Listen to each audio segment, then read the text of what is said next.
നമസ്കാരം. ശബരിമല സ്വർണ്ണക്കടത്തിൽ SIT നടത്തിയ അസാധാരണമായ ചോദ്യം ചെയ്യലിന് ശേഷം അടൂർ പ്രകാശിനെ വിട്ടയച്ചിട്ടുണ്ട്. വിട്ടയച്ചു എന്ന് പറഞ്ഞാൽ പുറത്തിറങ്ങിയ അടൂർ പ്രകാശിന്റെ പ്രതികരണം കാണുമ്പോൾ തന്നെ ചോദ്യങ്ങൾ വല്ലാതെ കുഴപ്പിച്ചിട്ടുണ്ടെന്നും ആ ചോദ്യങ്ങൾ തനിക്ക് വല്ലാതെ ആശയക്കുഴപ്പമുണ്ടായി, അല്ലെങ്കിൽ ആ ചോദ്യങ്ങൾക്ക് മുന്നിൽ അടൂർ പ്രകാശ് ഉഴറിപ്പോയിട്ടുണ്ട്, അല്ലെങ്കിൽ ചിതറിപ്പോയി എന്ന് പറയേണ്ടി വരികയാണ്. ഈ ഒരു ചോദ്യം ചെയ്യൽ അസാധാരണത്വം ഉണ്ട് എന്ന് പറയാൻ കാരണം, ഈ ശബരിമല സ്വർണ്ണക്കടത്ത് കേസുമായി ബന്ധപ്പെട്ട് കഴിഞ്ഞ ദിവസമാണ് ഈ കേസിലെ ഒന്നാം പ്രതിയായിട്ടുള്ള ഉണ്ണികൃഷ്ണൻ പോറ്റി പുറത്തിറങ്ങിയത്. ആ ഉണ്ണികൃഷ്ണൻ പോറ്റിയെ കൂടി ഇതേ സമയത്ത് ചോദ്യം ചെയ്യാൻ വേണ്ടി SIT വിളിച്ചു വരുത്തി. ഒന്ന് ആലോചിക്കുക, ഒരിടത്ത് അടൂർ പ്രകാശ്, മറ്റൊരിടത്ത് ഉണ്ണികൃഷ്ണൻ പോറ്റി. അങ്ങനെ ഇതുവരെ ആരെയും ചോദ്യം ചെയ്തിട്ടില്ല. ഉണ്ണികൃഷ്ണൻ പോറ്റി ജാമ്യത്തിൽ പുറത്തിറങ്ങിയതിന് ശേഷം അടൂർ പ്രകാശിനെ ചോദ്യം ചോദിക്കുന്ന അതേ വേളയിൽ തന്നെ മറ്റൊരിടത്ത് ഉണ്ണികൃഷ്ണൻ പോറ്റിയെയും വിളിച്ചു വരുത്തി ഒരേ ചോദ്യങ്ങൾ രണ്ടുപേരിടത്തും ചോദിച്ചിരിക്കുകയാണ്. ആ ചോദ്യങ്ങൾക്ക് രണ്ടുപേരും ഉത്തരം കൊടുത്തിരിക്കുകയാണ്. ഇനിയാണ് രണ്ടാം റൗണ്ട് സംഭവിക്കാൻ പോകുന്നത്. അതായത് ഇവർ സ്വപ്നത്തിൽ കാണാത്ത രീതിയിലാണ് ഇങ്ങനെ ഒരു ചോദ്യം ചെയ്യൽ അന്വേഷണ ഉദ്യോഗസ്ഥർ പ്ലാൻ ചെയ്തത്. രണ്ടുപേരെയും രണ്ടിടത്ത് ചോദ്യം ചെയ്ത് ഒരേ ചോദ്യാവലികൾ, ഒരേ ഫോട്ടോകൾ സംബന്ധിച്ചുള്ള ചോദ്യങ്ങൾ, അതിന് രണ്ടുപേരുടെ അഭിപ്രായങ്ങൾ കേട്ടതിന് ശേഷം ഇനി ഒരേ സ്പോട്ടിൽ രണ്ടുപേരെയും കൂടി കൊണ്ടുവന്ന് ചോദ്യം ചെയ്യാൻ പോവുകയാണ്. എന്തായാലും ചോദ്യം ചെയ്യലിന് ശേഷം ആ ചോദ്യം ചെയ്യൽ അദ്ദേഹത്തിന് പോസിറ്റീവ് ആയിരുന്നെങ്കിൽ ഒരിക്കലും ഇങ്ങനെയുള്ള പ്രതികരണം വരില്ല. ആ പ്രതികരണങ്ങൾ പറയുമ്പോൾ അടൂർ പ്രകാശിന്റെ ശബ്ദം ഇടറുന്നുണ്ട്. അടൂർ പ്രകാശ് അങ്ങോട്ട് പോയതുപോലെ അല്ല തിരിച്ചു വരുന്നത്. അദ്ദേഹം ആകെ പതറിയിരിക്കുകയാണ്. ഏറ്റവും ഒടുവിൽ ചോദ്യങ്ങൾക്ക് ഉത്തരങ്ങൾ പോലും മുഴുമിപ്പിക്കാതെ അദ്ദേഹം എന്നോട് ചോദിക്കേണ്ട, അന്വേഷണ ഉദ്യോഗസ്ഥരോട് ചോദിക്കൂ, ഉണ്ണികൃഷ്ണൻ പോറ്റിയോട് ചോദിക്കൂ എന്ന പേരിൽ കാറിൽ കയറി എസ്കേപ്പ് ആകുന്നിടത്തുണ്ട് ആകെ പരിഭ്രാന്തിയിലാണ് എന്നുള്ള കാര്യം. എന്തെങ്കിലും അവ്യക്തത ഉണ്ടോ? താങ്കളുടെ മറുപടി നൽകിയതിൽ അവർക്ക് എന്തെങ്കിലും അവ്യക്തത ഉണ്ടോ? അത് ഞാനല്ല തീരുമാനിക്കേണ്ടത്, അത് തീരുമാനിക്കേണ്ടത് ഉദ്യോഗസ്ഥന്മാരാണ്. അവർക്ക് അവ്യക്തത ഉണ്ടോ എന്ന് ഞാൻ പറയുന്നത് ശരിയല്ല. പക്ഷേ അവർ ചോദിച്ച എല്ലാ ചോദ്യങ്ങൾക്കും ഞാൻ കൃത്യമായി മറുപടി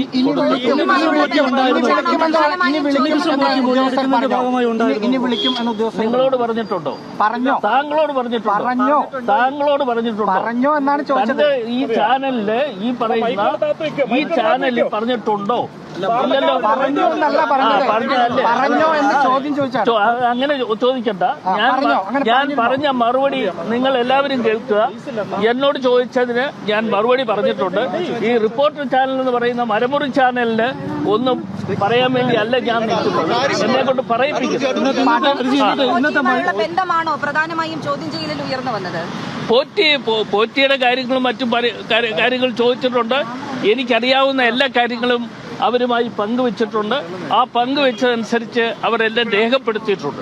സോണിയാഗാന്ധിയെ കാണാൻ പോയതുമായി ബന്ധപ്പെട്ട കാര്യങ്ങൾ അന്വേഷണ ചോദിച്ചായിരുന്നു. അതെല്ലാം ഞാൻ പറഞ്ഞല്ലോ, അവർക്ക് അറിയേണ്ട എല്ലാ കാര്യങ്ങളും ചോദിച്ചതനുസരിച്ച് കൃത്യമായി മറുപടി കൊടുത്തിട്ടുണ്ട്. ഈ സാമ്പത്തിക ഇടപാടുമായി ബന്ധപ്പെട്ട കാര്യങ്ങൾ എന്തെങ്കിലും ചോദിച്ചായിരുന്നു? അങ്ങനെ എന്നോട് സാമ്പത്തിക ഏർപ്പാടായിട്ട് ഒരു കാര്യം എന്നോട് ചോദിച്ചിട്ടില്ല. എന്നോട് ചോദിച്ച ചോദ്യങ്ങൾക്ക് മറുപടി പറഞ്ഞു. പോറ്റി SIT കൊടുത്ത മൊഴി എന്ന് പറയുന്നത് കർണാടകയിലെ തന്റെ ബന്ധുമൊഴിയാണ്. അതല്ല, അത് എനിക്കറിയില്ല. അത് നിങ്ങൾ അങ്ങനെ കണ്ടുപിടിച്ചു എങ്കിൽ നിങ്ങൾ അദ്ദേഹത്തെ കണ്ട് ചോദിക്കുക. അദ്ദേഹം പുറത്തിറങ്ങിയിട്ടുണ്ട്.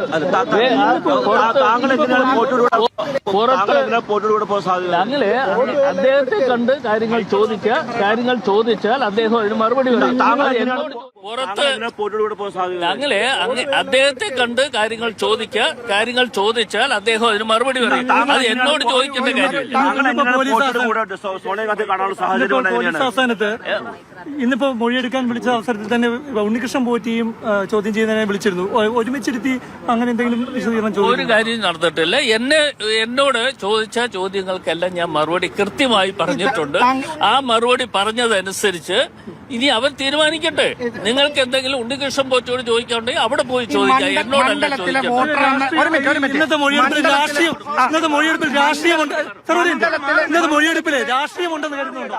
മൊഴിയെടുപ്പിൽ രാഷ്ട്രീയമുണ്ടെന്ന് മണ്ഡലത്തിലെ വോട്ടർ എന്ന നിലയിലാണ് കയ്യും കൊണ്ടല്ലോ. മൊഴിയെടുപ്പിൽ രാഷ്ട്രീയമുണ്ടെന്ന് കരുതുന്നുണ്ടോ? ഇന്നത്തെ മൊഴിയെടുപ്പില് രാഷ്ട്രീയമുണ്ടെന്ന് കരുതുന്നുണ്ടോ? പലതവണ കൂടിക്കാഴ്ച നടത്തിയിട്ടുണ്ട്. അതിലെന്താണ് രാഷ്ട്രീയമുണ്ടെന്ന് കരുതുന്നുണ്ടോ ഇന്നത്തെ മൊഴിയെടുപ്പിൽ? മറുപടി പറ. അസ്വാഭാവികതയുണ്ടോ? ഒരു അസ്വാഭാവികതയും ഞാൻ കണ്ടിട്ടില്ല. ഈ സമയത്ത് ഒരു അസ്വാഭാവികതയും ഞാൻ കണ്ടിട്ടില്ല. ചോദ്യം ചെയ്യാൻ വിളിപ്പിച്ചത് ചോദ്യം ചെയ്യാൻ വിളിപ്പിച്ചത് ഞാൻ അവിടെ പോയി പറയാനുള്ള മുഴുവൻ കാര്യങ്ങളും പറഞ്ഞിട്ടുണ്ട്. കണ്ടല്ലോ, സാധാരണഗതിയിൽ ഒന്നും ഒളിപ്പിക്കാനില്ലാത്ത വ്യക്തി ചോദ്യങ്ങൾക്കെല്ലാം കൃത്യമായി ഉത്തരം കൊടുത്തിരുന്നെങ്കിൽ വലിയ ആത്മവിശ്വാസം ഉണ്ടായേനെ. ആ ആത്മവിശ്വാസം ഇല്ലാതെ പോകുന്നിടത്താണ് താൻ പെട്ടു എന്ന് അടൂർ പ്രകാശിന്റെ ഉള്ളിൽ തന്നെ തോന്നുന്നത്. ഇപ്പോൾ ഇങ്ങനെ ഒരു ചോദ്യം ചെയ്യൽ ഒരേ സമയം രണ്ടിടങ്ങളിൽ നടന്നു എന്ന് തിരിച്ചറിയുമ്പോൾ സ്വാഭാവികമായിട്ടും അത് ആശങ്ക വർദ്ധിപ്പിക്കുകയാണ്. എന്തായിരിക്കും ഉണ്ണികൃഷ്ണൻ പോറ്റി ഇതേ ചോദ്യങ്ങൾക്ക് ഉത്തരം പറഞ്ഞിട്ടുണ്ടാവുക? താൻ പറഞ്ഞ മറുപടിയും അതുമായിട്ട് ഒരുപോലെ പോയില്ലെങ്കിൽ കള്ളം അവിടെ പൊളിയാൻ പോവുകയാണ്. പലതവണ ഉണ്ണികൃഷ്ണൻ പോറ്റിയുമായി ബന്ധപ്പെട്ട കാര്യങ്ങളിൽ പല അഭിപ്രായങ്ങൾ പറഞ്ഞ വ്യക്തി ഉണ്ണികൃഷ്ണൻ പോറ്റിയെ തൻ്റെ മണ്ഡലത്തിലെ വോട്ടർ മാത്രമായിരുന്നു, അതുകൊണ്ട് പലതവണ കണ്ടിട്ടുണ്ട് എന്ന് പറഞ്ഞ വ്യക്തി പിന്നീട് ബംഗളൂരുവിൽ കൂടിക്കാഴ്ച നടത്തി പോറ്റിയുടെ സഹോദരിയുടെ വീട്ടിൽ പോയിട്ടുണ്ട്, പോറ്റിയുടെ വീട്ടിലെ നിത്യ സന്ദർശകനായിരുന്നു തുടങ്ങിയുള്ള വിവരങ്ങൾ പുറത്തു വരികയും ഉണ്ണികൃഷ്ണൻ പോറ്റി ശബരിമലയുമായി ബന്ധപ്പെട്ട് ചെയ്ത കാര്യങ്ങളിലെല്ലാം അടൂർ പ്രകാശ് ഒപ്പമുണ്ടായിരുന്നു. വീട് വെച്ചു കൊടുത്തപ്പോൾ അതിൻ്റെ താക്കോൽദാനം നിർവഹിച്ചത് അടൂർ പ്രകാശാണ്. ശബരിമലയിൽ അന്നദാനം സ്പോൺസർ ചെയ്തപ്പോൾ അത് ഉദ്ഘാടനം ചെയ്ത അടൂർ പ്രകാശാണ്.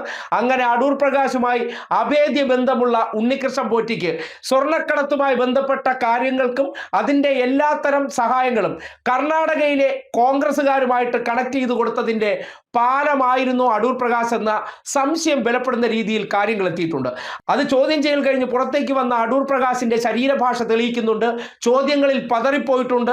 ഒരേ സമയത്ത് രണ്ടിടങ്ങളിൽ ചോദ്യം ചെയ്യുന്നു എന്ന വിവരം കൂടി അറിയുമ്പോൾ ആകെ ആശങ്കയിലാണ്.